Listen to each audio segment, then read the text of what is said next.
Evening, people, and welcome to BNR. This might feel a bit of an overlap show compared to yesterday, but don't worry, we've updated things. Avi's having a little sip on his drink and refreshing himself. We've all got some sleep under our belts, and we're good to go again. Six in a row, lads. So pat yourselves on the back, and we're giving you every single thing that you want at the moment. Like I say, six in a row and all the content coming your way and more. We've also updated our thumbnails with Liverpool's color coordinated kits. Updated our. What A do you bit mean of we? What do you mean we? You're the one who does the hard work. Give yourself credit. Just say I. no, You no, you no. got three. You're working with three lazy bastards. So just say you, okay? I'm a Please. team man. I'm a team man, Avi. I'm a team man. I might have to play to the camera, but when I give us credit, it's every single one of us. So you get credit for Such turning a up. great humanitarian, aren't you? Such a great humanitarian. But look, we'll start faster today. I know we're 5 minutes late, so I can't really say this, but in terms of the show, we'll start faster than Liverpool did. Forget your, how are you? How's your day been? And this and that. I know exactly how has your day been. You've been sending messages all day on the WhatsApps. Jean's been on a food festival. Avi's been chilling with the buddy, putting some brownie points in the back for the week after. But let's go. In the bag or in the back? Fucking no, did you say in the bag? In the bag or the bank, In the bag. wherever In the bag. wherever you want to put 'em. But Oh my let's go to your player ratings, guys. I know I mentioned your sleep. Maybe you've changed your mind, and then we'll go to the game and discuss various, sort of issues Ah, that you a arose. mini Gene over in it. Gene's nephew in it. Waj. Go on, Waj, sir. Waj. Are you in the Yeah. comments? Sorry, sorry. But Avi, you gave Szoboszlai a 8 yesterday. I thought it was a bit harsh. Do you change your mind today? Guys, I look. I've said after October you're going to see the real him. We're seeing a very, very impressive Szoboszlai right now. But once he's really up to speed, once he knows the patterns of play, once a few more sessions with Klopp and the coaches, once a DM is settled in this team, whether it's Endo or whether it's another one that's incoming, you're going to see a Szoboszlai really fly. So 8 for me is okay. Second game of the season. I still either him or Diaz. I did go with Diaz as man of the match because you three all said Szoboszlai, and Szoboszlai got the man of the match. But I just like Diaz. I just like Diaz for obvious reasons. But yeah, Jean, did you give a 4 to someone yesterday? I can't even remember what my ratings were. If I'm honest with you, I think I gave a 5 to 10. I think 5 to 10. Do you change your mind? mine. No, I'm sticking mine. I'm not changing any. I'm not changing any of my ratings. Asim. I'm not sure. Only person that should change is Avi should change his 7.5 for Salah, and I think everyone we're good with everything else. That was yeah, I the know. I'm happy to go with 6.5 with Salah, and also I think we were maybe slightly harsh and critical of Jota after seeing the game today in the morning, all 90 minutes. Jota's movement was like we always talk about his movement. He's brilliant. It's really sharp, and he wasn't too bad in that second half. Should have got another goal to be honest, but he wasn't. He wasn't bad in the second half. But yeah, 6.5 is fine. And yeah, if you want to downgrade Salah to 6.5, I'm happy with that too. Any amendments from you, Sarib? Or shall we crack on with the show? I think we should crack on. Everything I said last night still stands. There's no dopamine today, so everything is still the same. Good stuff, good stuff. Let's go to the game then, Sarib. I'll stick with you. Liverpool keep giving us, I said it yesterday, they keep giving us heart attacks, and yesterday was no different. I want to ask you, why do you think that we keep on making these sort of starts? What is it down to? Laziness, a bit of arrogance in our play, thinking we can just turn up and beat these sort of teams. But there's no easy game in the Premier League. But what do you put it down to? Structural, formational problems, or just mentality? No, look, I think they all play a factor, each in their own right. The patterns of play, the structure, the mentality. I think they're all factors. I think because this is a very new kind of Liverpool team now, the mentality is obviously not going to be there to begin with, obviously, because they don't know and we don't know what to expect. That's the beauty of Liverpool this season. It's the unexpected factor.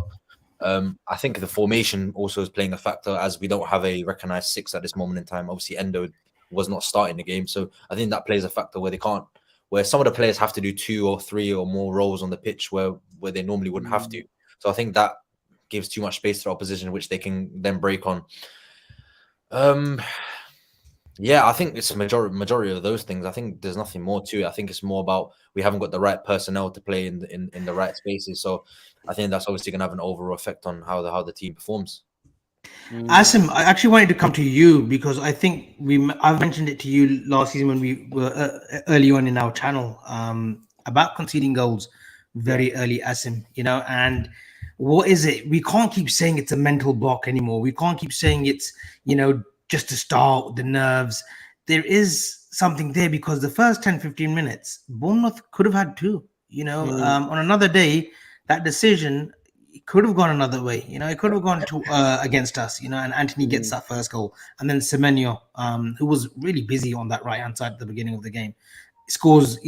Scores the goal, and they go 1-up. But what is it down to, Asim? Is it actually the way we're set up early on? Is it us finding our feet?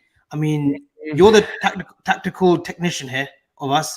I want you to explain to us where are we going wrong? Avi, if it was just happening in the latter stages, are you okay? Do you need some Gaviscon? No, I'm all right. Just feel a bit weird, but I'm all good. It's all good. Okay. Yeah, Avi, look, if we saw Liverpool play like this in the latter stages of last season and make these sort of mistakes, then we can say, look, it's down to the system. We're in the transition period from one conventional 4-3-3 to another, on and off the ball, and it would make sense in theory that these mistakes are happening because in this system there are so many rotations, and this is what we've been talking about this summer, that you need adaptability, you need versatility because of the rotations in the system on and off the ball. But we saw the start of the last season how many mistakes we were making. Newcastle at home, Crystal Palace at home, Brighton away, Brighton home, even though we drew that 3-3. But so you can't sort of what's the word? You can't really blame it. You have to blame it on individual mistakes. So maybe this is why I think Liverpool, I think in terms of the approach and the mentality, and this needs to come from the manager as well and the coaching staff, that, just play with a bit of control. You don't need to be 1-0 ahead, but make sure you're not 1-0 behind in the first 5-10 minutes. And what I mean by that is just play it with a bit more control. And if you're going to stick with this system, make sure Trent doesn't invert for 5-10 minutes. Just give the opposition something different to think about, and that what will allow is give even a bit more control in the build-up, and have an extra defender across the line, and it'll help us, generally speaking, if Bournemouth do come yesterday and be aggressive. And you have to give Bournemouth credit as well yesterday that they made us make mistakes. So they were brave as well. They left 4 people in possession, and they weren't really worried about turnovers. And Liverpool started all of a sudden playing with fear. And we thought we had a wake-up call, but, there was a few wake-up calls even after the goal, the Alisson slip. So you can't just say it's a structural setup problem. I think it needs to be a change of mentality and approach collectively from the manager staff, and just say, guys, look, we've got the quality here. And I keep referring back to Manchester City, and they're the perfect, sort of the team for it, that they don't mind being 0-0 at 30 minutes. And you saw it yesterday. Bournemouth got tired because they'd put too much into the first 20-30 minutes. And we made mistakes, but then our better players started having a lot more time with the ball, and our quality shone through. So maybe just play a bit more control for the first 5-10 minutes, and then just be happy that, our quality will shine through and will come through in the next 10 minutes. And if it doesn't happen in the last 10-15 minutes, how many great teams do you see win the game in the last 30 minutes? And I think we just need to take a bit of a leaf out of their book, and then you'll see we're playing with a lot more control and maturity. Gene, go on, Sarib. Before you two go on, I just wanted to ask Asim this question, if that's all right. So you see how you say Liverpool sometimes we don't start well. Do you think that's down to us not winning at Chelsea in our opening day and the fact that we're playing our first home game of the season, or do you think there's much more to that than that? Because I genuinely think, because that was our first home game of the season, we kind of have to go gun-ho for it. Otherwise, the fans are going to get on our back, especially after not winning the first game of the season. That obviously adds pressure to the team, especially a new team as well. But why do we need to chase a game in the first 5 minutes, Sarib? That's my question. If we're chasing a game in the first 5 minutes, we're simply naive. And I don't think that's an instruction. Gene, there's a comment here from LFC Aaron, and it says, in his opinion, that it's arrogance. Maybe I can understand, Asim, why we want to have that fast start, because if we get one, then, I think if we score first, it sort of makes us at ease, at the moment where we are. When the opposition scores first, which we saw a lot of the times last season, it just made us panic again and again. And we did come back quite well, in some of the games last season when we went one down. But Gene, it's a theme. It's actually a theme now. We've blamed it on mental block fatigue last season, but this team has had a good preseason. They've had a good break. They weren't off to any sort of tournaments as such. What is it? Is it that we do want a fast start, and as soon as we go one goal ahead, that we feel that we could probably just blow away the opposition now, but leaves ourselves short for the counter, and in which we saw yesterday that one Bournemouth scored from. Look, Avi, I'll be honest. The sample size of this reoccurring so often is huge, because it's happened too many times. We turn up, and to be fair to Liverpool, yesterday was the first time I felt as though, even though we went 1-0 down, that we've got it under control. Last season, whenever we went 1-0 down, I always felt like, what, Ryan's on the wall sort of thing. We're not going to be able to score. But yesterday I was like, don't worry, we've got our front four. They're good enough to put these away. My issue, look, yesterday was a mistake. Yeah, the writing was was on the wall. But you have to give Bournemouth credit, like Asim said. They were very aggressive in their approach, and like Asim said, they were attacking every time we received the ball. They were ready to hit our McAllister or Trent received the ball. They were ready to hit us. And credit where credit's due. But we, Liverpool Football Club, we've done this so many times, where sometimes you have to look at the individual footballer and say, you know what, he's not up for it. He is not ready to go to battle in the first 10 minutes, because they were ready to go. We weren't ready to go. And it's happened too often. So you have to sometimes call out the players who are making this sort of mistakes. People mention, is it a structural, thing? It's always mistakes that cost us. If they've, like I mentioned yesterday, if they actually played through us, fine, I would understand that. But because it's a mistake, it's down on that player then. So you blame the player for making that mistake. He's responsible for that, and he has to take the brunt of it, because you're awake. You're not awake. You're not just awake, Avi. We just go into that game thinking we're good enough and that we'll beat these players. You can't go into any game in the Premier League thinking that, you know what, I'm just going to turn up. It doesn't work like that anymore. You have to be ready for the first second. And we're ready to go. And that's the simple truth. Yeah, 100%, Gene. And you make a good point about if they were playing through us, running through the midfield and wherever, and with gaping holes, you think, shit, what's going on here? But like Gene says, there were individual mistakes, and you think, you know what, just dust yourself off and go again. We've got the more quality, and it'll come through, and it did. So I think even you saw Jurgen Klopp. I had the luxury of sitting behind him. He was actually shouting for the first 10 minutes, saying, like, I'm paraphrasing here, but he was waving instructions of calm down. What's the rush? We're only 5-10 minutes. And I think Liverpool just need to sometimes get reminded of that. Even with the likes of Bournemouth on a weekly basis, even professionals need reminding after 5-10 minutes on a Saturday afternoon. But in terms of coming back into the game, Gene, this is what I mean. It was probably a blessing in disguise for some players, and we've given Robertson a lot of stick recently. But I think with us sort of going down 1-0 down so early on, it suited the likes of Robertson. Liverpool thought, you know what, let's just chase this. And it played into the hands of Robertson. And I thought he was probably one of Liverpool's best performer yesterday. 100%. And, he was the sort of catalyst that drove us sort of forward in that game. Because every time he received the ball, he took the onus upon himself to drive us sort of forward. And that's what we want to see. Because, look, I know, in terms of, when 1-0 down, I expect, if we're 1-0 down in any game, Asim, I expect Robert to push forward. Forget this, if we're losing, it is what it is. We have to, especially if it's Bournemouth, we have to the players have to take some sort of responsibility. And Robertson yesterday took that responsibility to actually drive us forward, because, we can't be sat there feeling sorry for ourselves anymore. If we go 1-0 down, we are good enough. Like as a football side, we're good enough to beat anybody. So we have to, the players have to take responsibility and go for it. And Robertson yesterday, Asim, that was his best performance for a long time. Yes, I can accept, it did might have played into his hands, especially going down to 10 men. We were back into a standard back four, which Robertson is used to. But end of the day, that happened. That sending off came later on.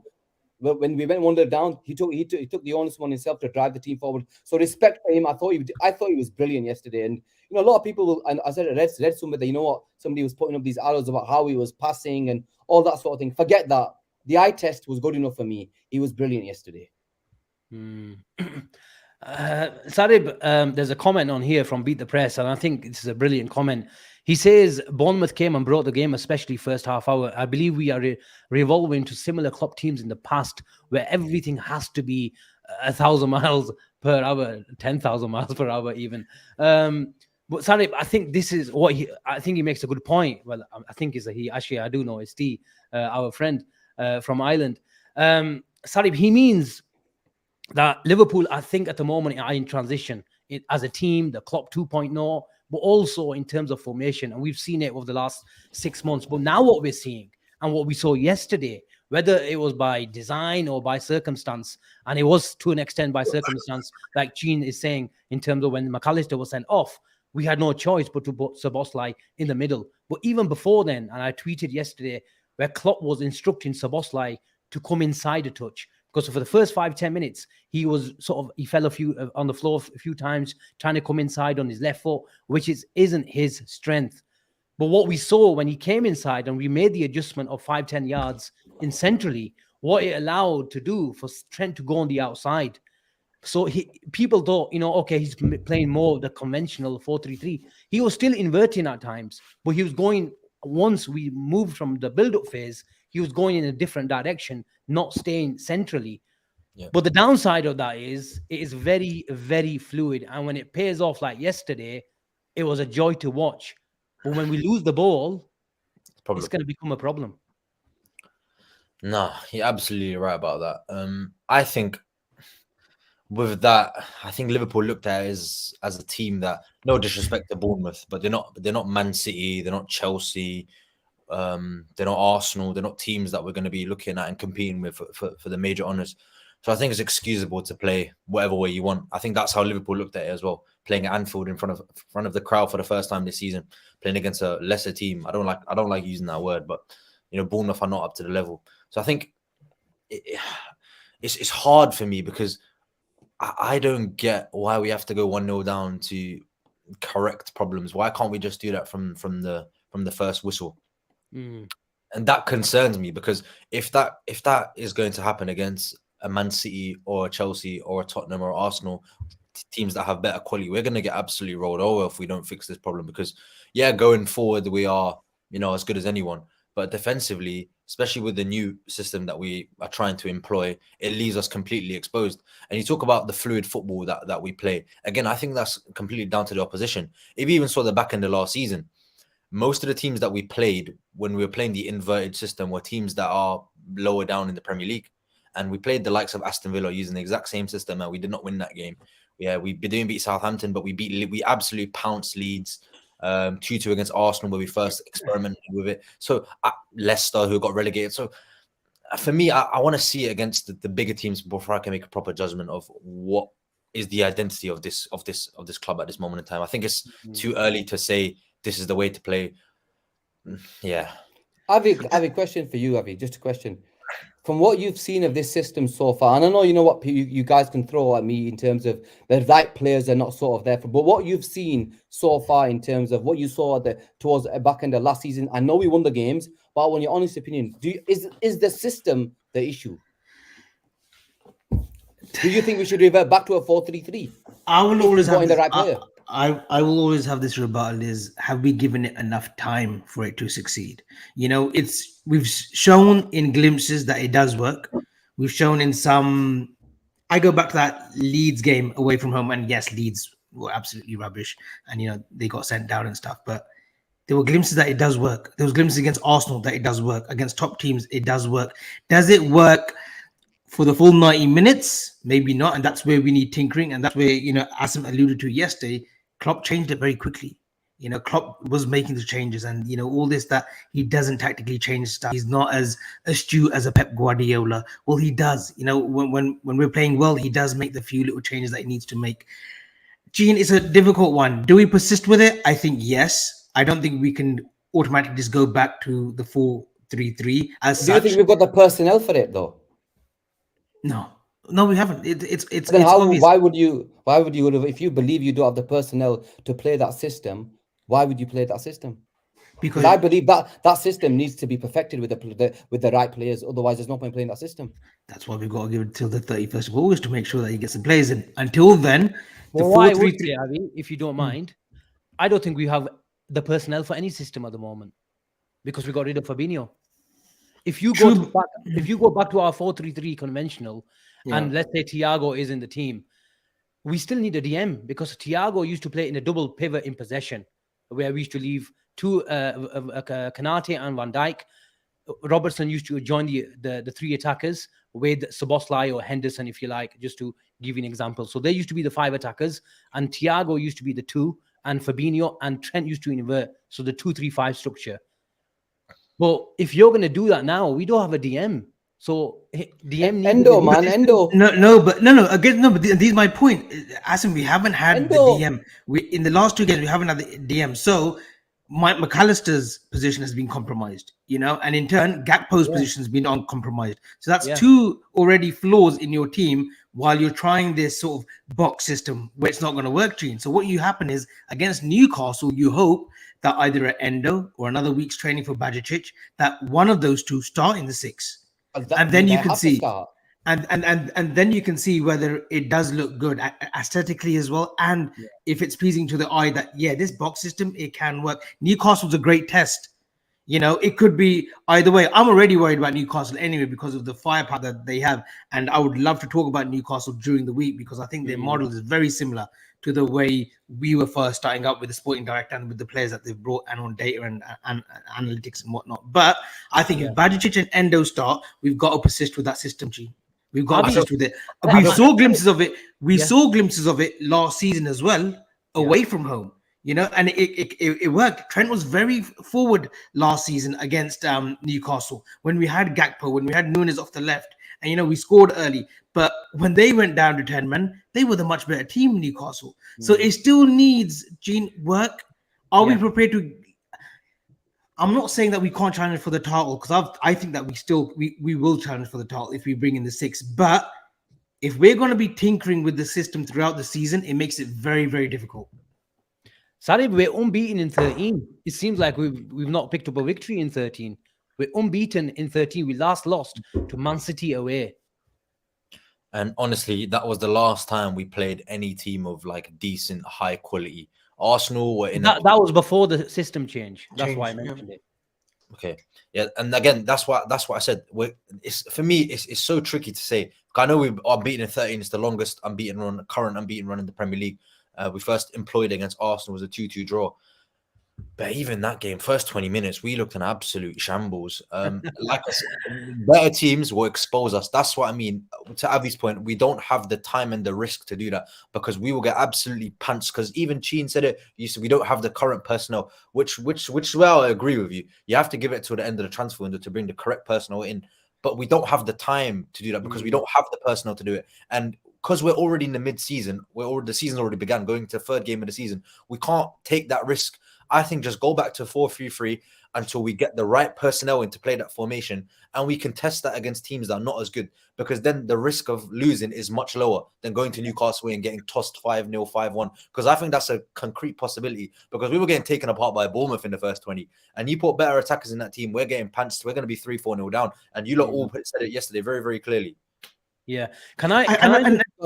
Just on top of that, Asim, as well, I don't know how you feel, but I thought Gakpo left us a bit short there. If we played the 4-3-3, and at times it was like Trent and Robert were on par with the midfielders as well. Of course, a lot of the time because we are attacking, we are we were on the offensive, chasing goals and whatnot. But I thought Gakpo left us a bit short as well with his positioning, and in turn that made Bournemouth fancy taking it to us. Fancy taking the game to us. Yeah, 100%. And Sleepy Forest asks this question. He says, Asim, Pep and Arteta defend in a 4-4-2. Why are we sticking in a 4-3-3 defense? That's wrong. We do press our rest defense, generally speaking. But Diaz and Salah usually are on that peripheral on the halfway line because we're ready for that counter attack. But Salah, with the pace that they have gone, Salah is generally the one who's going to join. So we are in a 4-4-2. and then Diaz goes on the left. But the problem with this is when Curtis is out, Gakpo in this formation is left in a left-sided pivot. And this is the problem. And this is why I like Szoboszlai on the right-hand side. Maybe sort of segues onto Szoboszlai's performance, guys, where I prefer, we've had this discussion all along, for Szoboszlai to play on the right. It was interesting to see, Gene, some comments from McAllister. This week, I think he said the idea for me, from a manager, is for me to play on the right. Yeah. I've been saying, and you as well, to be fair to you, saying also that this dynamic that we've seen is a joy to watch when it's on is in sort of rhythm. But give me your thoughts as what the performance of Szoboszlai was yesterday, and the thoughts of this trio, Trent, Szoboszlai, and Salah, and where do you see it going? Do you think Klopp will stick to it? Asim, also, and obviously yourself, we've been having this argument with Chip. He always said Szoboszlai was going to play on the left, and we said he was going to play on the right. In terms of his performance yesterday, I thought he's phenomenal. Everybody knows, you read my tweets and what I said yesterday. It was the perfect sort of home debut from Szoboszlai. He gave us everything that we needed from him. And you and Avi mentioned it yesterday. For the first time, we have a midfielder who's good enough to beat and take us up the field, take us up 30 yards further field within an instant. So, he, all in all, I think everybody is, even in the comments, 90% of the people, that he was their man of the match. It was a brilliant performance. Back, and even you mentioned he was good enough to change positions as well. When we told him, he was told to tweak it, he played. Then he came in centre of the park. He played the 6. Phenomenal footballer, and we've definitely got a baller. But when he moved to that right hand side yesterday, the amount of times you actually saw him play on that right hand side, you saw real quality when he was on that side. And that is where I want to see him play, because the amount of times he skipped past players, because he's played on the right hand side. I know he's played on the left, but you saw a different dynamic in his game. He was good enough to beat players. He was good enough to come inside. And this is the one thing which I've always wanted to see, him, Trent and Salah, because he's good enough to play on the touchline, which it will allow Salah to come a lot more inverted and be closer to goal, let's say. And him and the triangle that these 3 players can possess on that right hand side is mouth-watering. And to be fair to you, you've been crying it out for ages. This is where you want him to play. Will Klopp change it? I don't know, Asim. I genuinely don't know. Who we bring in, we'll have to wait and see. But I hope he does, because he yesterday was enough to say to us he should be playing on that right hand side. And if you've got Curtis as well, Asim. It's only right for me to go to Avi, who's been sort of campaigning for McAllister to play from the right-hand side. To be fair, he's been proven right, because that's the manager's thinking. Left-hand side. He's been wanting McAllister on the right. Sorry, I think you said. Just a quick one on Szoboszlai as well. And one thing that Gene said this when we first brought him as well, that he can go on the outside. Yesterday, for the first time, we saw him do that. And the great thing is he kept Milos Kerkez, who was their left back, Bournemouth, very impressive. But he keeps the opposition, he keeps that defender guessing as well which way he's going to go. He's so quick on the turn. He can go left or right, and he wins the penalty by just being very clever with his movement, and just literally just drops the shoulder, goes on the right, and he gets a little clip. He's a very clever player, and honestly, I can't think of a better trio technically around world football than those 3 on that right-hand side. And that left-hand side is just as impressive when they're on full song as well. Would you change it now, Avi? Avi, is it too direct? With the right-hand side? Is it too direct? And is this why? I think that's... But as I think direct is a good thing at times. I think being direct that's something that we've missed in our play last season as well, that we haven't got enough players that can go direct. We haven't... If you look at our midfield players, yes, Curtis Jones can drop a shoulder and beat a man. Thiago can drop a shoulder and beat a man. Harvey Elliott, not really. McAllister is a give and go player. Likes to dictate with his passing. We haven't got a player like Szoboszlai. Evan mentions he's a maverick. He's very unique the way he can just glide past. And we're there's a shortage of that in world football. There is a little bit of a shortage of that number 8. De Bruyne can do it. And Szoboszlai. There's not many 8s that can do that. Avi, the reason why I ask is, I'm playing devil's advocate. I want this to happen, because I think these players, like you say, as a trio, they can sort of rein in a bit of directness, and because they're good enough, Salah comes on hugs the touchline really deep and keeps it ticking. Just what this system really promotes. But in terms of, is it too direct? Does Klopp really think McAllister needs to be on that right just to provide a bit of control on that right? But why would he want to do it? Because yesterday I thought Szoboszlai, he gave an absolute clinic, and not just going forward, but going back. And it reminded me of like Henderson, how he used to protect Trent. Trent used to be high, was at times high and wide, and Szoboszlai was the area because he's got the legs for it. Does McAllister have the legs for it? Oh, 100%. I don't think so. I think McAllister does, and McAllister would provide great cover for Trent if and when needed. But I tell you what's happened here, in my thinking, I think we've all been swept away. I think we've all been surprised at the work rate of Dominic Szoboszlai. Yeah. Because at Salzburg they were. Comment. I think at Salzburg, Jesse Marsch said it as well, that he can be lazy at times. He goes to Leipzig, Marco Rose, and he said, listen, the hardest working player in my team is not only Danny Olmo, because Olmo is a very busy body. He's a very busy player, keeps it interesting, always asks questions. But he said Szoboszlai's work rate has improved tenfold in the last 18 months. I think we've been pleasantly surprised by the work rate of Szoboszlai. I think McAllister has got the legs. Last season for Brighton, you look at that Manchester United semi-final. Comparing him to Szoboszlai. Yeah. Maybe not, but no, I think he's got a good pair of lungs on him. He's got a good engine. But right now, I wouldn't change it. But if and when needed, Asim, and these is what we talk about Klopp doing sort of in-game changes and tactical switches. If McAllister needs to go on the right, that's totally fine. And Szoboszlai needs to go to the left. Yeah. That's a great thing that we have. Curtis Jones can do that as well, go on the left or the right in the eights if we play with the box.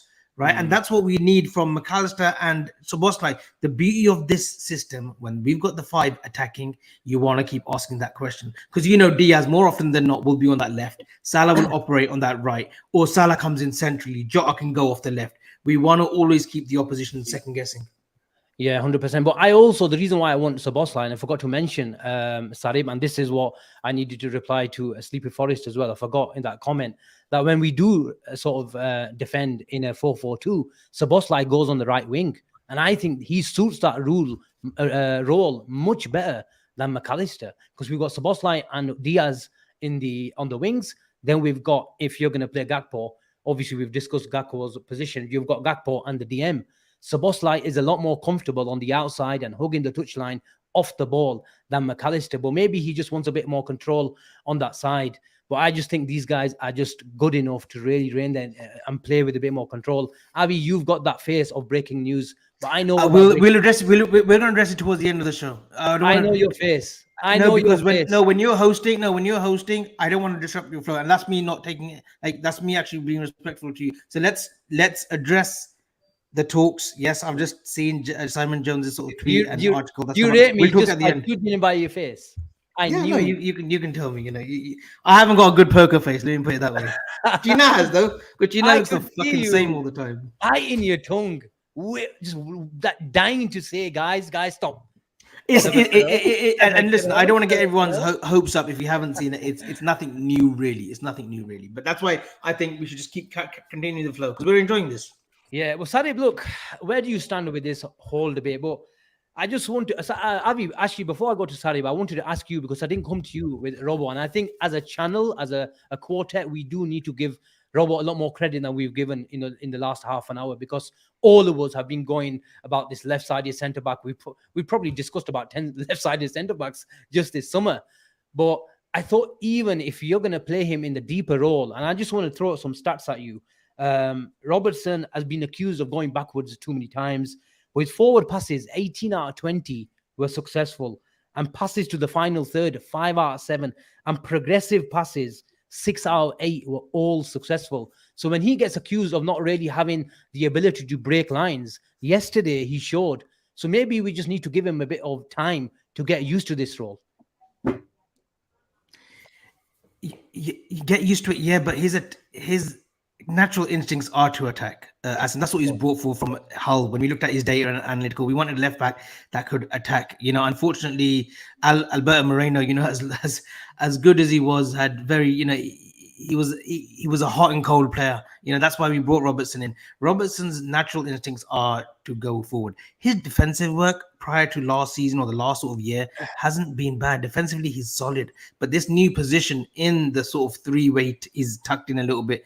will take time. Physically, he's not the strongest, to play that role. His height, but look, and he's been left wanting in some of the games last season as well to the end of the season. But listen, he's got great cover in Virgil van Dijk and Konate. And yesterday, one thing that we always sort of, we always compliment his game. He hurries the play up. Even yesterday, when he was looking for the ball from the throw, and he was saying to the crowd, he was kind of agitated as well, bit like Klopp. And we'll come on to that Klopp comment as well, that shouting that Klopp did. He was saying to the crowd, Robertson, hurry up, give me the ball. He always wants to hurry up the play, and that's a good trait to have as well. I think we've got to give him that chance, Asim. Small scale of like 15 games isn't good enough. Whether we can afford that time is another question, because look, we are chasing Manchester City already, unfortunately. We're already chasing them, but we've got to give it a go. We've got to have that trust that Robertson, still in his peak as well. Don't mistake that he's still in his peak. We've got to give him time to acclimatize to that new position. Yeah, there's been plenty of comments about Thiago Sarib tonight, and we've been talking systems and whether I hope we get a DM, but against an opposition like Bournemouth, maybe, especially, these sort of teams at Anfield, I've been thinking where he fits in to this system. And we saw him last year not really being a six, a normal, sort of a lone six, if you like, because he doesn't have the natural physicality. Obviously, he's got brilliant qualities in terms of intercepting and reading the play. But where do you see him fitting in to this team now? But what I would love, and it was a shame when I saw Szoboszlai galloping, striding towards that up and down that right hand side for 90 minutes yesterday. That, if we had a proper DM or even someone like McAllister yesterday, and Thiago sitting alongside him, controlling proceedings, you've got two controllers then, especially with Thiago. Then you've got a Szoboszlai. Just take your sort of mind back to our peak team, where we were sometimes lacking that midfielder who could really, and Henderson did a decent job of it. But imagine that Thiago and Fabinho or any one of our DMs coming in, hopefully in the next 10 days. And then you've got a player like, Szoboszlai, because let's be honest, we were looking for Jude Bellingham to play that role, the Kevin De Bruyne role. And Szoboszlai in that system where two are protecting him and then giving him the freedom to go up and down in the right half space, overlapping Salah, so Salah can get narrow, Trent getting involved. I think maybe if you're going to bring Thiago back into the game, in the team, then it might be something of that sort of setup. Do you agree? Yeah, but it begs the question whether Thiago stays fit, and that's the main question. I don't think we can take that risk as an option. Yeah, it's good, but we can't leave ourselves short again, because we know about Thiago's injury history, not even just at Liverpool. Don't get me wrong, on his day, one of the best midfielders I've ever seen play for this club and in the world. Like, absolutely brilliant player. When he was playing in that double pivot alongside Fabinho, I think there was a time where those two had like an unbeaten record, and whenever those two played together, Liverpool didn't lose a game. So with Thiago, I still think he needs a partner in crime in that midfield, because he can't play the lone six. Even at Bayern Munich, he had Joshua Kimmich next to him. He always needs somebody else next to him. Sorry? Yeah, no, he runners at Bayern. And just coming on this, Sarib, even at Bayern, during his career at Bayern, they played in a 4-2-3-1 quite a lot of the time, Asim, with Lewandowski as the lone striker. I think in a 4-2-3-1, I don't think Klopp would try it, but in a 4-2-3-1, Thiago flourishes if he had a Decore next to him. And then you've got McAllister, Szoboszlai, Salah, Gakpo, however you want to make up Diaz. In a 4-2-3-1, in a double pivot, it works. In a 4-3-3 as such right now, with the legs that we need, we will keep ourselves short. Avi, the only problem I have with the 4-2-3-1, it puts too much responsibility for Salah to track that way. On that right side, yeah. I agree. And do we really want our star player to do that and track him back the left especially back? Especially at 31. Well, Asim, quick question. Do you know, with the year where we went for the quadruple, we saw practically a double pivot between Liverpool, between Fabinho and Thiago, and whoever was the other player, Hendo, would go. Correct? Yeah. Why can't we do that now? Why can't we play? We've actually got the perfect player in Szoboszlai to take that Hendo sort of position. If Thiago comes in and plays a double pivot with whoever the six is, why doesn't that work? And where are you putting McAllister then? He has to be in the DM. He has to be in the DM. Thiago doesn't. And I don't think we can do that. I don't think we can go with McAllister, Thiago in a double pivot. Absolutely not. No, At no. home, maybe you could get away with it against a top team. No chance. No chance. I think McAllister's more like Thiago. I think But they're very as similar. Asim, One you of make the a other. point. Would you of play? Salah. Abby, 1 second. Would you play? Sorry. Would you play him, Thiago, and Endo in a double pivot in next game if McAllister's not fit? In a 4-2-3-1. I worry I about the think physicality. It I could worry be- about the I physicality. think that can work because him and Endo in the 6 in a double pivot, and that Soboslai will play a bit more to, let's say, a bit for slightly forward like Endo did in previous years. Yeah, look, that would work. But I think, you know what the trend is now? We have to sort of go by what we're going to face on the big day. Yeah, I'm all up for changing, you know, McAllister, Hendo, and this and that, because horses for courses. But when we come up against the likes of Arsenal, City, Bayern, the trend is now at the moment to create overloads in midfield. And how are we going to get that spare man in midfield is by inverting someone. And that is the main thing, that why teams are doing it. These coaches are even trying to get their false 9 to come into midfield and create even extra man by going 5 versus 4 in that overload midfield. So Because that's I sometimes feel, honestly, I'm not just saying this, I just generally feel sometimes that we tend to forget how good Thiago is. And, I know he has his injury problems, and we tend to forget we have arguably one of the best midfielders playing for this football club because he is that good. But I know there's a bit of a system change. It's that very same reason, Gene. It's the very same reason why we do forget, because of the injuries. The availability isn't there. And I tell you one thing as well, Asim, this system that we talk about, the inverted, Pep actually did it at Barca. Dani Alves wasn't an out and out wing back. He was just a wing back because that's just nature. Oh, he's a wing back. And left side that Silvino. He was a left winger. He was a left winger. But he was very inverted at times. And they had Seydou Keita, right? A dominant 6 with Yaya Toure as well. But Yaya Toure had left. And then obviously Busquets. But they had Seydou Keita as well at the beginning of Pep's tenure at Barca, where he just would stay in that 6. And I know, look, Barcelona had stars everywhere. Thierry Henry, Lionel Messi. But Xavi and Iniesta were just, they were just possession-based football, and that was the beauty of it. But they had a third body in Alves who was right up with them, on that right-hand side, right up there. They played as a trio at times, and then obviously he would track back in his position. So I get where Gene's coming from. In an ideal world, I would love to see Thiago in a double pivot. I just don't see we can do it. Especially, I don't think Thiago and Mac work. I don't think Thiago and Endo works. Thiago and Doucouré works because he's got someone physically there, like the physicality of Doucouré, a 6-footer. He's there alongside him. But then where do you fit in the pieces? Yes, I see Szoboszlai as the Hendo role, who can do that progressive creative. I'm just saying it because if McAllister's out, let's say for 3 games, right, and he's sort of back fit, why not try him with Endo? At least we've got double 6, double pivot to go. We don't need to invert, because do we have the actual players to invert? That system, that conventional 4-3-3 system, it was all built on. And you talked about Guardiola, Avi. He said, when I first saw this gegenpress, I thought, what the hell am I watching? Like, he didn't have any time just to even assess things. It was that quick. And it's not a sort of a coincidence why Klopp has a really good record against Guardiola. Guardiola, it craves for control on the match. And Klopp's teams don't want to give you that control or any time on the ball. But when he had that team peak Liverpool, we could go at 10,000 miles per hour, just like Beat the Press said, because you've got peak Robertson, you've got peak Mane, you've got peak Bobby, peak anyone, every single one, Gini Wijnaldum, Henderson, you name it. We had everyone at their pomp. But, do we have that now? Do we really want Van Dijk and Kanate and, Robertson? Yesterday we touched on, does he really have the intensity? Salah, he's not 25 anymore. Do we have that? Szoboszlai does obviously give us legs. McAllister gives us legs. But everywhere else, I think this is the reason why we realize, if we really want to go and play that gung-ho, high-octane type of philosophy, then go bring those sort of players again. But at the moment, we don't have that because we don't really have age on our side. And this is the reason why we're transitioning into a peak Origi. Yeah, there we are. He deserves a mention. Absolute Tawla Patel. We can't leave Origi out, man. I have to put that comment. Yeah, of course. But this is probably the reason why, Gene, we're transitioning into a more controlled, more possession-based system.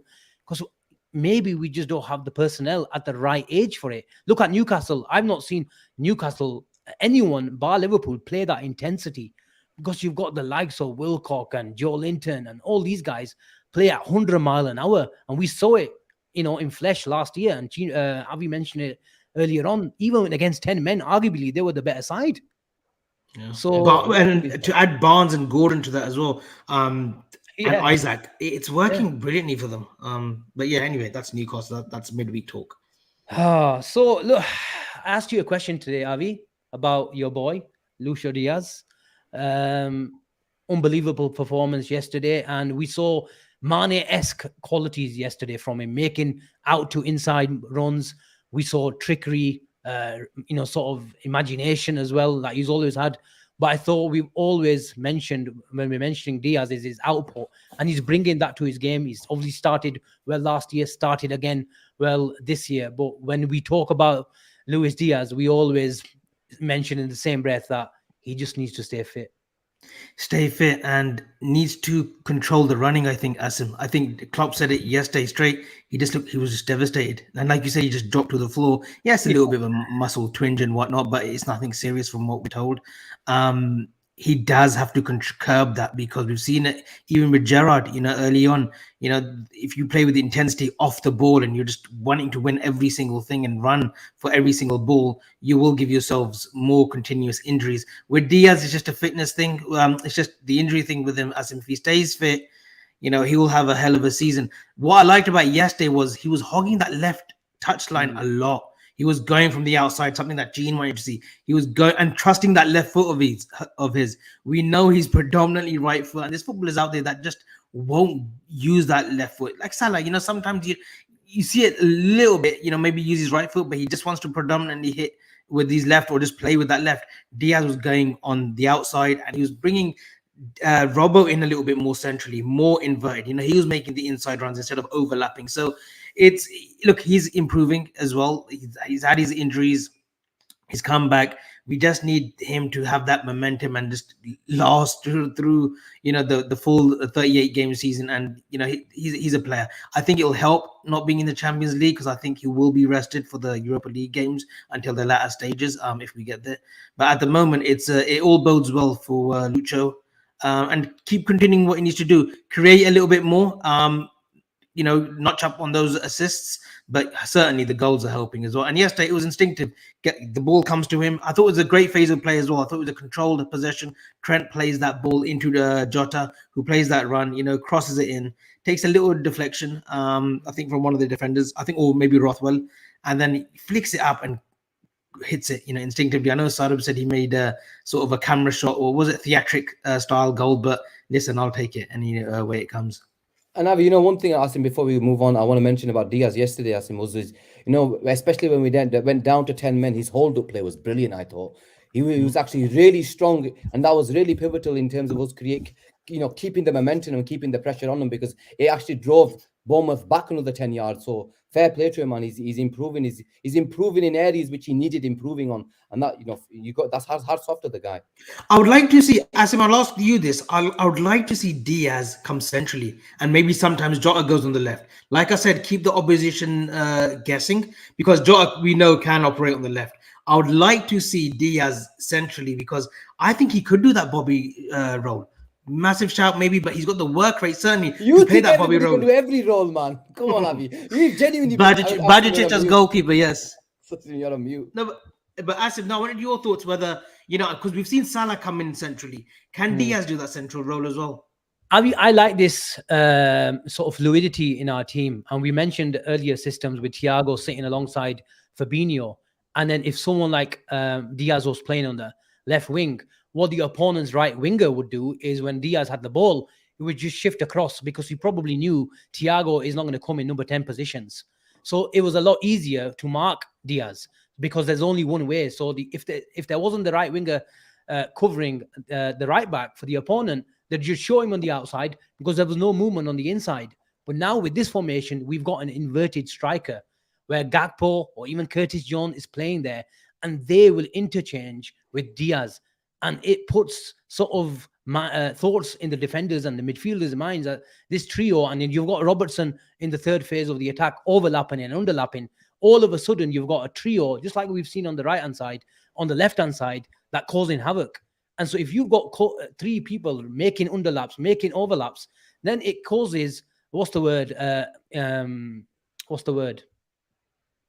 Causes in the defender's mind. Doubt. That's the one. Creates doubt in the minds of defenders and midfielders, Avi. So I don't think he needs to even shift 10 yards further inside just to play the Bobby role. When if we hopefully touch wood, we don't have that situation where we need him, because I think we've got Nunes, we've got Gakpo, we've got even Jota who likes to play there.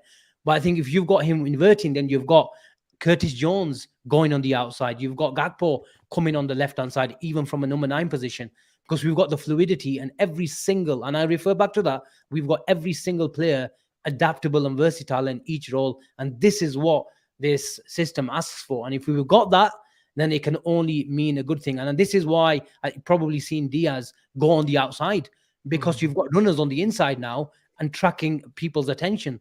So if you got runners on there, you can go on the inside. But I wanted to mention just one last thing about Diaz, and I'm going to compare it to Szoboszlai. I saw awareness, I saw maturity in Diaz's play as well, where you saw Szoboszlai, where I think around about the 61st minute, where he took it down the right hand side. And it was right in front of me. What was absolutely brilliant about that? He just didn't run like a headless chicken. He assessed the situation and he slowed down the 2 defenders, and then he changed gear. Yeah, chain gear, and that was unbelievable. And it seems very, very easy, but you need maturity, you need intelligence as well. And I thought, and just want to refer back to Diaz, I thought we saw that from Diaz as well, where he was slowing down defenders and not running like a, quote unquote, like a headless chicken. Because when you slow down defenders, you've got the gear to change, then you're going to cause problem. And that's exactly what was a facet of the game yesterday. And great point from Asim's Gene, and that's what we talk about Szoboszlai. He's got a trait that the other midfielders haven't got. Same with Diaz. He's got something that the other forwards haven't got. The ability to ease past a player, just dribble past a player, the pace with the ball. It's great, isn't it, going forward, especially if you're chasing a game or a goal. Salah has his traits. Gakpo is different. The way we operate. Jota is instinctive, in the box, being a busybody. But what Diaz has is different to the forward line, isn't the other forward players? And look, Avi, to be fair, if you look at our forward players in the first 2 games, none of them, bar Diaz, has actually come to the party, sort of thing. Yeah, I'll be honest with you, Salah hasn't really done it, Gakpo hasn't done it, and Jota hasn't really done it. He might have scored, but hasn't really done it. Diaz is turning up to the party. When these players start performing to a level and you feel as though, you know what, they're ready to go. Going forward, we are going to be on a different sort of level as a team going forward, because there's so much attacking power. And this is the thing with Mane, when you used to have Mane, Firmino and Salah. One day, guy has a day off, the other 2 used to turn up. Yeah. One game, the other person has a day off, the other 2 used to turn up. This is what I want to see a lot more from Liverpool now in terms of our attacking play. Is if somebody has a day off, you're not bothered because the other one's going to bang. So you know what? In terms of Diaz and the rest of the forwards, I've got no issues. We are going to bang in terms of going forward. But fair play to Diaz, man. So far, of all our attacking players, he's been the best player in the first 2 games. You mentioned the front 5, Gene, but before we go on to our front 5, we've got something trending in the comments. Yeah, what the hell, man? Yeah, look, if I hosted, the only thing is I'd host, I'd question, I'd answer, I'd do everything myself. I don't need to use 3, man. So I'll just do everything myself. I'm just giving these lot a chance to host. By the way, I didn't instigate this hashtag, by the way. Sarib did, man. I saw the comment, man. I saw the comment. One day. You're on mute. So you're on mute. No, guys, make sure you answer the poll if you want Gene to host. There's a poll, guys. One day, man. One day I am. Let's have it, guys. Let's have it. We need a team. Yeah, exactly. But Sarib, Gene mentioned our front 5. I think I'm going to sort of take the credit for this. I said that as a front 5, I think our front 5 are probably the best in the world. And they're showing that. And Nunes can't even get a game. As a sort of a 5, do you agree that they're the best in the world? And how do you see Nunes getting into this game? And there were some sort of fake reports about him, running down the tunnel, not happy. But obviously they were unreliable reports and simply not true. But just give me your general thoughts about the 5 up top, and how do you see Nunes coming in? Look, I'm not going to get on my high horse and say we have the best attack in the world, because I think that will be too early to call. But depth-wise, it's 100%. It is by far the best in the Premier League. I think the only team that probably may come close to us in terms of a attacking trio or 4 or 5 is Arsenal, where they've got Nelly, Saka, Nketiah, Jesus, Trossard. That five compared to our five, I'd take our five any day. Man City are a bit different where they rely on one singular player to get most of their goals. Whereas as a branded five, we've got, I think, the best in the Premier League. And it's the beauty of us because next week we could drop Jota and put Nunes in there. The other week put Gakpo off the left, and that's the beauty. We can put Jota back in. There's so many different dimensions that we can play in the attacking fronts. We can play 4 of them together, 3 of them together. We did it last season at times with Nunes, Salah, Jota, Diaz, and Arsenal away, Rangers. So that's the beauty of Liverpool. Yeah, So many good attackers, so many different dynamics. And a good point you mentioned about Nunes as well, that doesn't get into the team. But I think that's the beauty of Liverpool because players need to realize that they are not going to be warranted a start based on their price tag or their name. They're going to have to score the goals, get the assists, play well to get a starting spot in that team. And that's one player that we forgot, and obviously we mentioned Endo yesterday. I thought Joe Gomez looked good at right back. I thought we were a little bit more solid at the back once Trent came off. We weren't attacking as much, obviously, with the 10 men, but I don't think we looked too troubled as well, apart from the last sort of 2-3 minutes when they had a header or the shot, I think from maybe Solanke, which was saved by Alisson, and it comes off to another player, but it went wide. I don't think we looked too troubled. I thought Gomez had like a nice sort of like 15-20 minutes cameo when he came on. Nothing exuberant, nothing overexcited to be about, but just a steady Eddie at right back. And sometimes you just need that because Trent's instincts are to look forward, are to look for that pass, even with 10 men. But Gomez coming in, I thought it was a nice, I thought it was a very tactical change from Klopp. Obviously, with the injury as well, it didn't help with Trent. But quick question wise before we move on, if Jones was fit, would he have started over Gakpo in this game? 100%. That's all from me. I think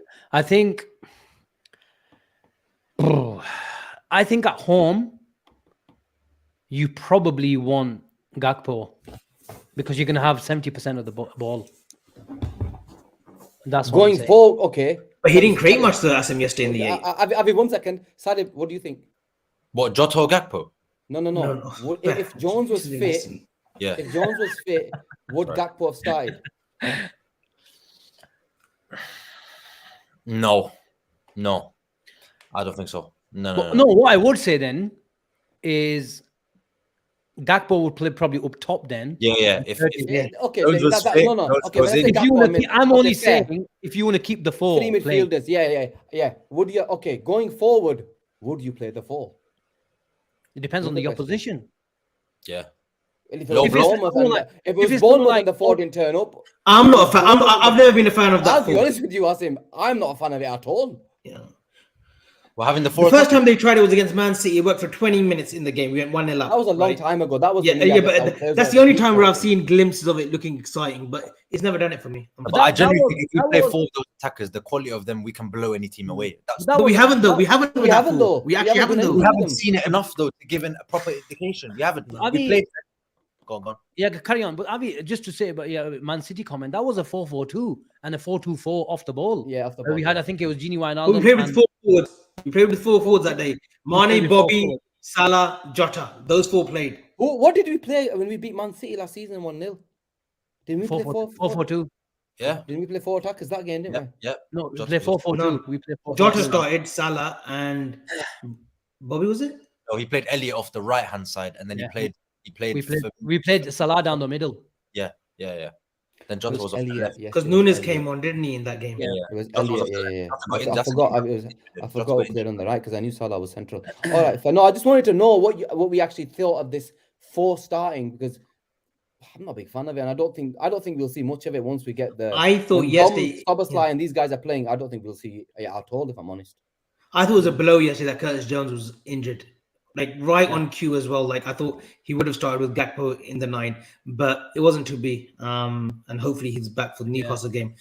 It's very frustrating for Curtis Jones. Very frustrating that he picks up these niggling injuries. It's annoying. Really is carry on, sorry, but I've interjected you. Just when you think he's starting to step up and keep some sort of consistency, it's just back to square one. It's slowly becoming for me like the Naby Keita situation at Liverpool, where sooner rather than later, we know his quality, we know what he can offer if he gets a run of games, but it's just how does he stay fit and if he's going to stay fit and when he's going to stay fit. That's what I wanted to say, Asim. Sorry. Good point. Yeah. No, it's a good point. Do we see him back in training this week? Any? I've not read anything. Yeah, I think it was a little bit of a skirmish on the ankle, nothing serious. A little roller, as they say, Chin, a little roller on the ankle. And talking about roller on the ankles, Avi, Trent, I put that video out yesterday. I thought it was slightly more worrying, but thankfully it seems like Bit of an bruising. impact Yeah. injury.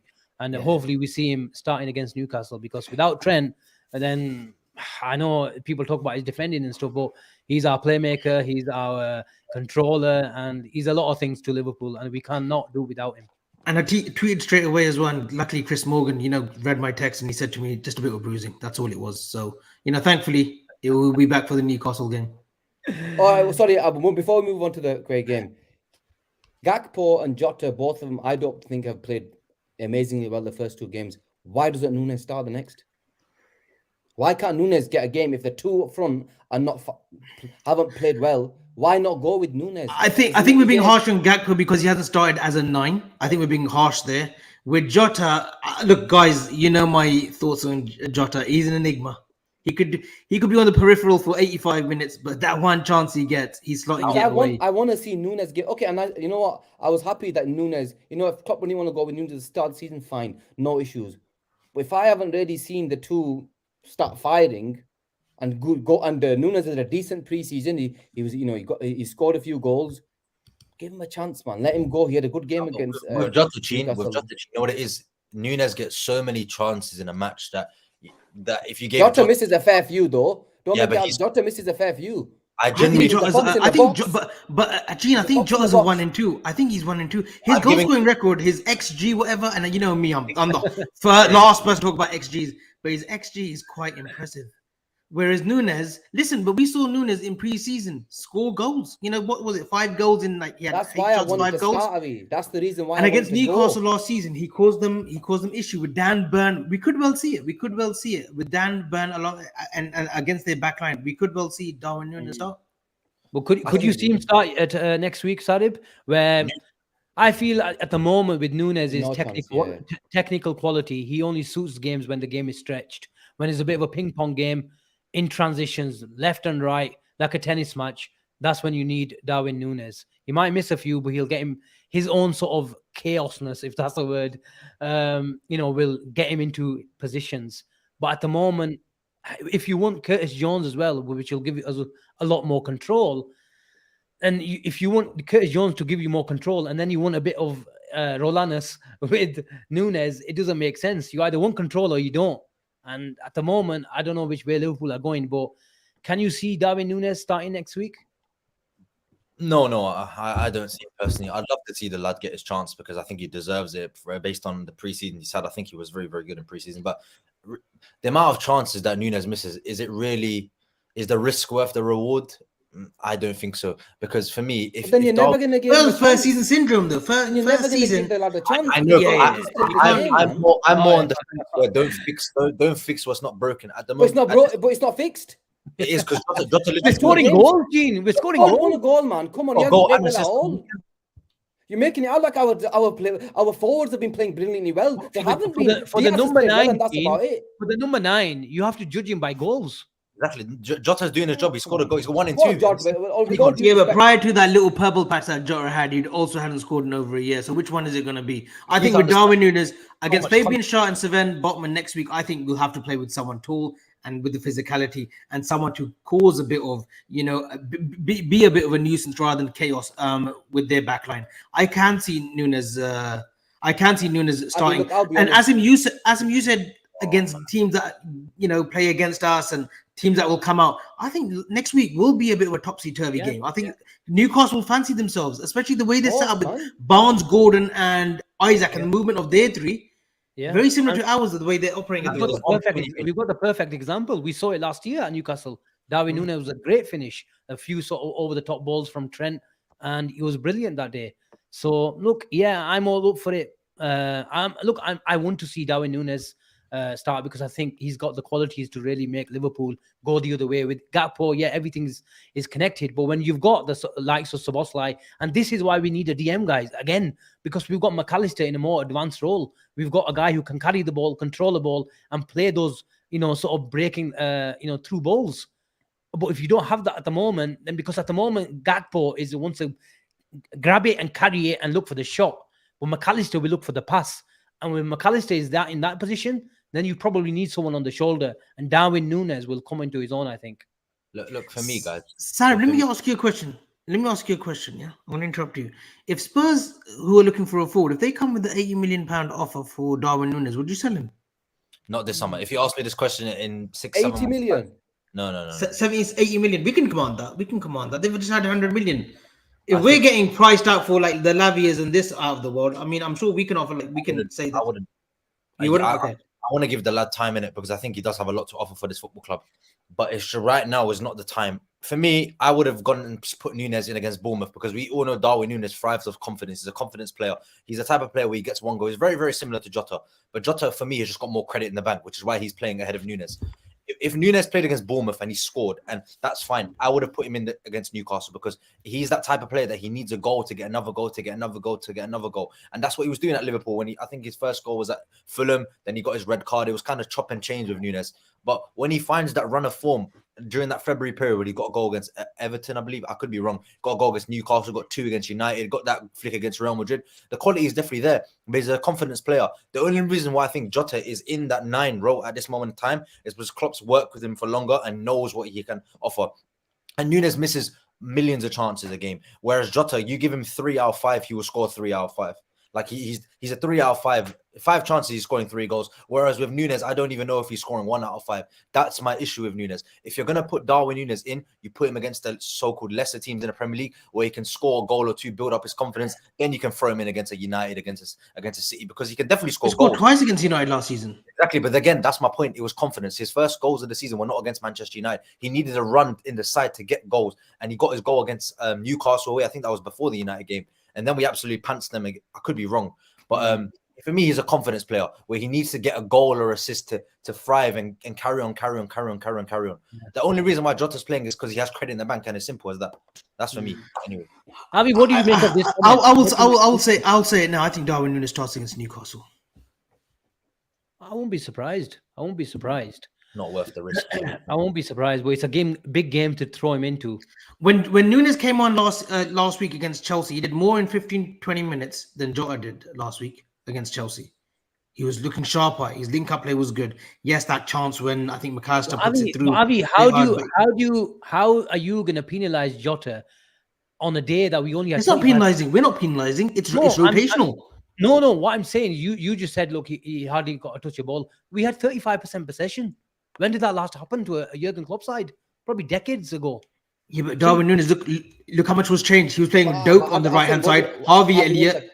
Look how many changes we made when Darwin Núñez came on against Chelsea last week. But okay, last week was 35%. What did you do this week with the possession then? Well, you got a goal. You got a goal and a technical assist. Asim. In terms of his play, his hold-up play was abysmal yesterday. His passing wasn't that great. Yes, he got a fluky, he hit the defender assist. Let's fit the music. And the goal was a brilliant finish by... And listen, and it was a brilliant finish by... let's not take the credit away from Diaz. That was it. Diaz's...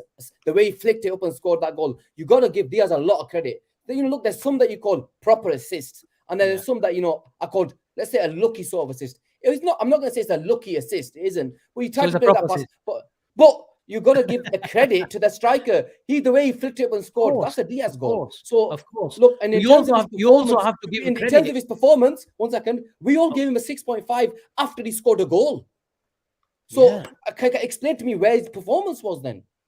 His performance is based on him scoring a goal. He's a striker that scores a goal. Of course, his performance range. But I want to see more from him though. Okay, I know you judge him by a goal. I'm not having thingy, but everybody knows in terms of his performance in the 2 games, he's been pants from the comments. Breaking news, guys! Breaking news! Jay has finally agreed with me for once. Jay, I'm happy. We finally got there in the end, Jay. Jay, you know what it is, Jay? I'll be honest. I was waiting for this. What a monumental day. I hope we meet you one day in person too. What I would say at the moment where Jota and Núñez are, they're generally speaking sort of attacking transition players. Yeah, where we win the ball on our box, ping ball from Trent over the top, whether it's Jota on the left or down the center with Jota or Núñez. But I think in terms of output at the moment, since Jota has started scoring, it's very difficult to say he deserves to be on the bench. Rotation, I'm with it. But to be starting ahead of Jota, and you're saying at the moment, yeah, he was pants. His touch was like a trampoline. I think someone said it in the comments yesterday. I said bouncy castle. I think who was it? Forgot. But whoever it was, but you have to understand, Bournemouth were sort of parking a bus after they got a goal and they were protecting the lead. So when you need someone like that, then you need your sort of creators to come on the ball.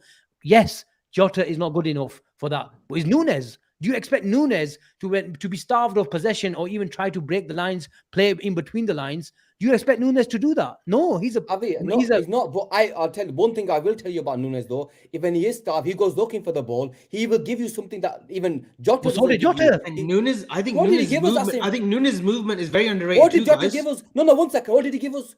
You watched the game again. He gave me one thing. The only thing he did, it was the only thing that Jota gave us Asim in yesterday's game was when he dropped slightly deeper to receive the ball. Couple of times he did that in the first half. That's the only thing he did. Couple of times he did. Okay. That's the only he did it a couple of times. That's it. And for the goal, for the Diaz goal, you're not giving him enough credit. Did you see that run he made? He made it from but generally speaking, his touch was an absolute joke in the two games, man. Getting a goal. No. Sarib, these guys, my issue isn't. You got a goal in this. Okay, if you had a goal in this, you wouldn't get an 8.5. No, look. Avi, realistically speaking, when somebody gets a goal in my hands are clean in this one, Gene. My hands are clean in this one. In terms of their ratings, you give them an 8. You give them an 8.5. No, you don't. You know what? No, you Brilliant don't. game. Because the guy did nothing all game, man. Because we're fair. And why did the likes of Gakpo get a 5.5?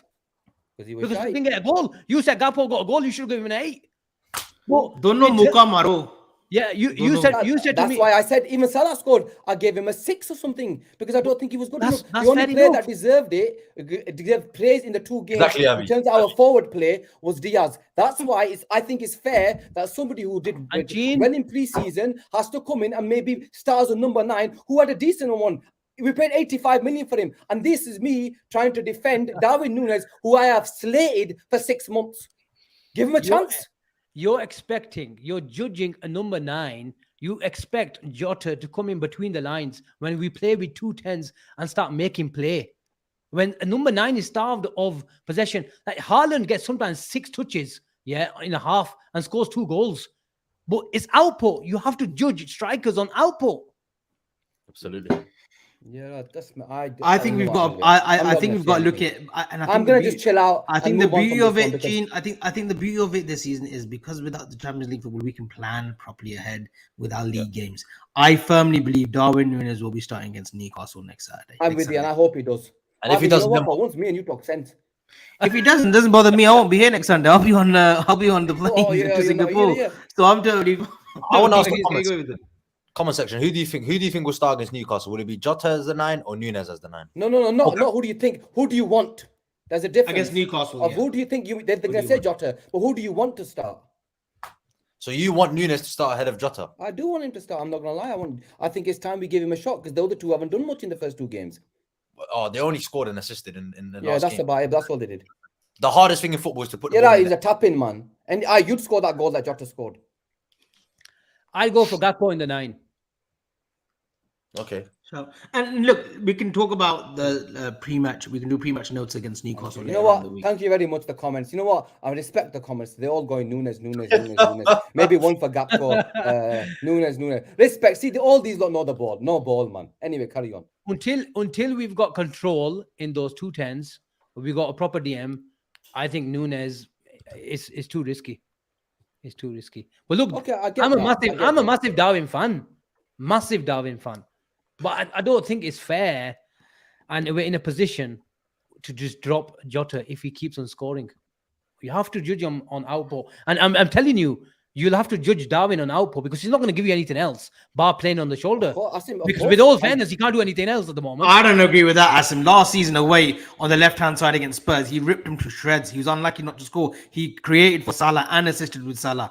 On the left, he was doing his most damage. Yes, maybe not on the 9 having that same output, but I don't agree with that. He doesn't have that output, like all that work rate, all that skill. The reason in the first half we were all over him because Conte was going to back 5. So when we were pinning their team into a back five, Nunes and we were attacking with the 6 attackers. So Everton first half at home. Everton when he creates for Salah. What is this for Salah? Everton at Anfield. Look, I'm telling You you can't now. just say Nunes is just a goal scorer. He's more than that. Generally speaking, Nunes' best bits are in transition. When he's he's going by instinct. He's an instinct player, more so than Jota. More so. Okay, another thing. Okay, anyway, let's move on from that. Anyway, let's move on. Yeah, that was good. That was good. It was good. I enjoyed that chat. It was a fair chat. You know what, Sarib, if Nunes starts and he gets a hat trick on Sunday, that's a game. I'm not coming on the show. I'll log in from the plane. Avi, you're jumping on me. If Darwin starts and he scores, we're going on one. I'm happy. At least we won. We won. And listen, I tell you what this is, though. In a nutshell, it's a beautiful thing for Klopp to deal with. It's a good problem to have. It's a good problem to have. Doak's time will come as well. Not yet, but it's a great problem to have. Does he go with the Gakpo in the 9 because he can hold up play better against the likes of Shah, Botman, Joe Linton, who'll be playing as their sort of controller alongside Gomes? Does he go with Darwin Núñez, or does he go with the instinctiveness and the little pockets that Jota can pick up and that chance that he'll score? It's a great thing to have. So yeah, that in a nutshell. Yeah, perfect. This guy goes, if it happens, Gio will be hosting on his own. Yeah, but it's perfectly summed up by Avi. But what also created a bit of a lively debate, whether it's in the pub or in shisha bars or on Twitter, is the who steps up to take the pens. And Salah, when he was going up for the pen, the guy next to me said he missed the last one. And I was just about to say to the next guy who just said like he missed the last one. I was just about to say, yeah, it was against these lot as well. But I bit my tongue and I thought, no, let's not jinx it. And luckily he got the rebound. But even after the game, they said, look, especially the likes of McAllister and Szoboszlai in particular, who has got a brilliant strike on him, Sarib, there were calls to be exchange duties on the penalties, and there were calls for Szoboszlai in particular, like I said, to sort of go and carry on those penalty duties. Do you think he's got a case for it, or do you think Salah still needs to stick with them because he's Mohamed Salah? Generally, if you're missing 3 out of the last 5 penalties, it's a recurring problem that needs to be fixed. If it's 1, fair enough. If it's 2, then you're like, okay, maybe the next one. But when it's 3 out of the last 5, this is not 3 out of the last 30. 3 of the last 5 penalties he's missed. And he's very fortunate to come onto the rebound. But that's Salah's intelligence to get to the rebound.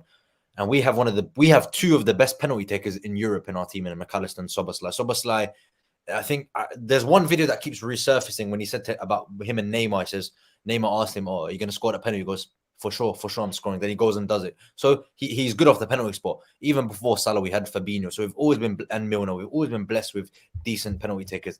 I think give Szoboszlai the penalties. I think once he puts one wide, get Salah on there. But I don't think that will happen because Salah obviously is up there, main goal scorer, golden boot, etc., etc., etc. He's got the trust in Klopp. But generally, when you're missing 3 of the last 5 penalties, I think there's a problem that needs to be addressed there.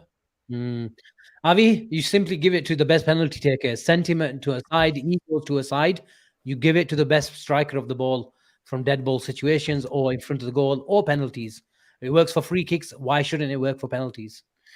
Yeah, and I don't believe that it's a lack of luck as well, penalties. I think once a goalkeeper can read your body language, then it becomes a problem. Are we seeing it with Salah? Perhaps, because we know he likes to either go drill it down the middle, usage of power.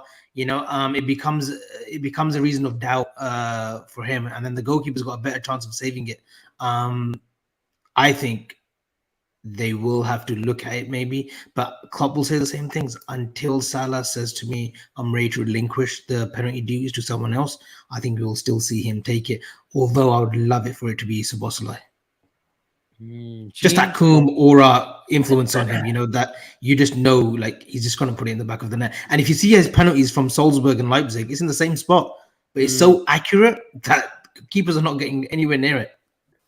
Listen, send him aside, get rid of him off the penalties. Simple. And I love Salah and I want him to score goals, but we can't let it disrupt our team in terms of scoring goals. I'm sorry, but Asim mentioned it yesterday. Deep down, every Liverpool fan, we've never really been comfortable, even when he was scoring all them goals in terms of his pens. I was never really comfortable when he used to take pens. I'll be honest. Champions League final, let's face the music. That was a lucky goal. That was lucky. There's a couple where he's been There's a few. okay. There's a Leicester, few. there's a few. So I think look, I know people are going to say maybe, Szoboszlai and McAllister are new and they shouldn't be given the chance. Why not? They're leaders. They've got that in them to take over and take. Max penalties are unbelievable. Just give him the responsibility, man. Why? I don't understand this notion of, they've just come in. So what? They're good enough. They're internationals. They're good enough. The guy's just won a World Cup. He's good enough to take penalties. He'll let him take them. End of. What do you think will happen? Yeah, exactly. This the only thing is what I'm just about to say. That this is the only thing is. Do you want to take pens away from Salah? Is that going to hurt him in terms of how he's going to react? Because he's a goal scorer. He wants that golden boot every year, regardless of Haaland winning it last year. He said it this time. I want to become the top goal scorer. And personally, I think it will, because we've seen it. He's a natural winner. That's just the way he is.